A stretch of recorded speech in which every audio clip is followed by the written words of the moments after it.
Saudara, Komisi Pemberantasan Korupsi menangkap 6 orang dalam operasi tangkap tangan di Pemprov Kalimantan Selatan. Ke-6 orang itu kini tengah dalam pemeriksaan intensif KPK. Senin malam, 4 orang terperiksa telah tiba di gedung KPK pada Senin malam, sementara 2 terperiksa telah tiba sebelumnya. Menggunakan rompi oranye, keempatnya kemudian menuju ke lantai 2 gedung KPK untuk diperiksa. Juru bicara KPK Tessa Mahardika menyebut OTT ini berkaitan dengan kasus suap. Dari 6 orang yang ditangkap, 2 diantaranya berprofesi di bidang swasta, sedangkan 4 orang lainnya merupakan penyelenggara negara. Tangkap tangan itu umumnya yang terjadi di Komisi Pemberantasan Korupsi masih ada kaitannya dengan suap menyuap ya. Tentunya apakah suap menyuap itu nanti ada kaitannya dengan pengadaan atau hal lainnya, saya masih belum bisa buka saat ini. Jadi teman-teman, saya harap bisa bersabar. Sebelumnya pada Senin siang, penyidik KPK telah melakukan penyelidikan terhadap sejumlah saksi di Mapolres Banjarbaru, Kalimantan Selatan. Penyidik juga membawa sejumlah koper dan berkas yang dijadikan barang bukti.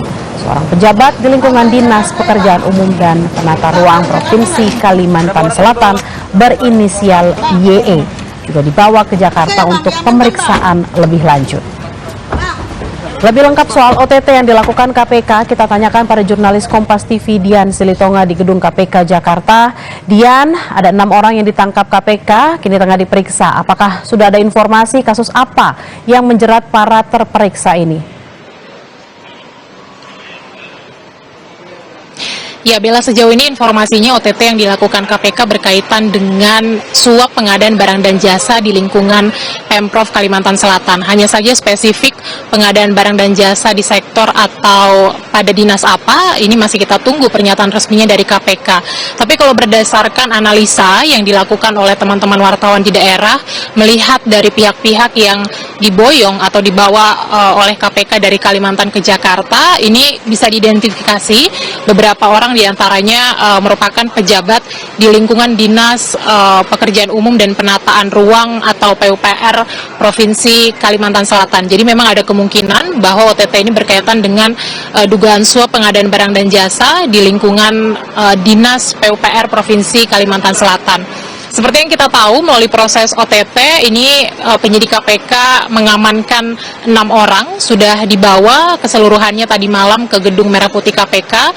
Meskipun memang belum diumumkan oleh KPK, tapi kalau kita melihat gestur dari ke-6-nya, nampaknya memang KPK sudah menetapkan ke-6 orang yang dibawa ke gedung Merah Putih KPK sebagai tersangka dari OTT Provinsi Kalimantan Selatan. Karena kita tahu bahwa tadi malam ke-6-nya ini sudah mengenakan rompi oranye yang menandakan sebagai tahanan KPK.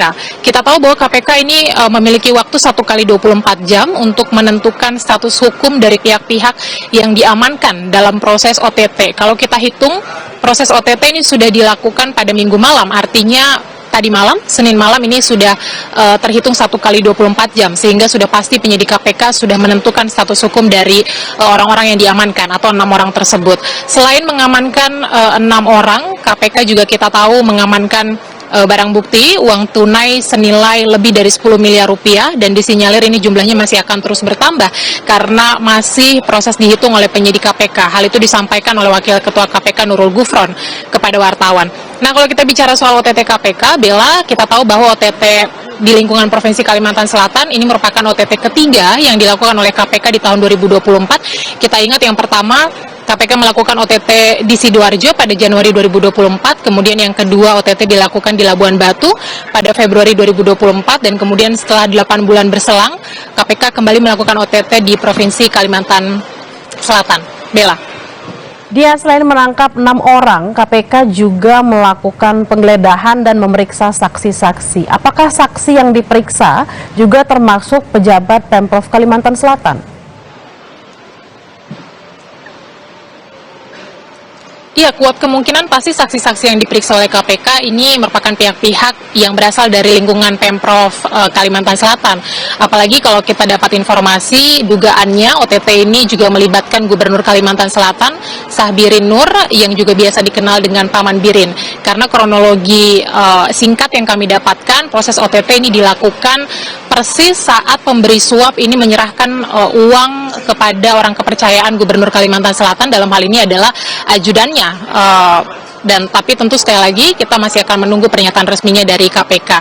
Yang masih kita tunggu adalah kronologi pastinya seperti apa, kemudian juga berapa orang saksi yang kemudian diperiksa oleh KPK dalam hal ini dan siapa saja mereka, kemudian apakah ada pihak-pihak lain yang kemudian ditetapkan sebagai tersangka oleh KPK selain 6 orang yang sudah diamankan, dan kemudian juga berapa jumlah atau nilai pasti uang dugaan suap dari proses OTT yang dilakukan oleh KPK.